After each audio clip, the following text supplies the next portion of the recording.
Let's be honest. The more and more I live, the more and more I go through life, situations, circumstances, I've come to learn a thing about faith. And that thing is, it's always good to have faith. It's always good to be hopeful. It's always good to have high expectations. But what is not good is when your high expectations and high levels of your hope gets to the point where it puts you in a place of being naive, puts you in a place of now having blinders, not being open and being aware or mindful of reality. Sometimes we could be so hopeful and so full of faith to our own detriment. And this is not a knock on a person who has some dynamic faith, have radical faith. But we have to look at everything in its context. You have to look at everything for what it is. Get the facts, get the data, get the information, put it all together. What do we have here? And assess properly, because in any given situation, you can have faith all you want. But if the math ain't mathing, then the faith is in vain. The faith ain't faithing.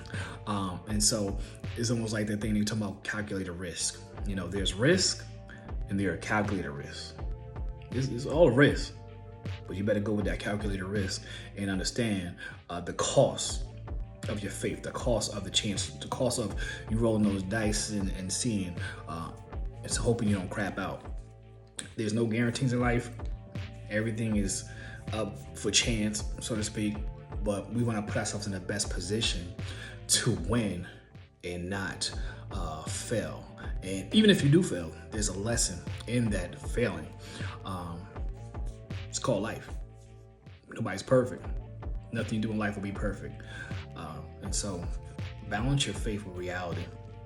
It doesn't mean you don't trust God. This doesn't mean you can't touch and agree with a believer and believe God for the best, but make sure that as you operate intentionally in faith, that you do so from a place where you are honest with yourself, honest with your emotions, honest with the reality of said situation. Because after all, what is this? If you can't be honest with yourself, who you can be honest with? Let's be honest about that. Honest, are you honest?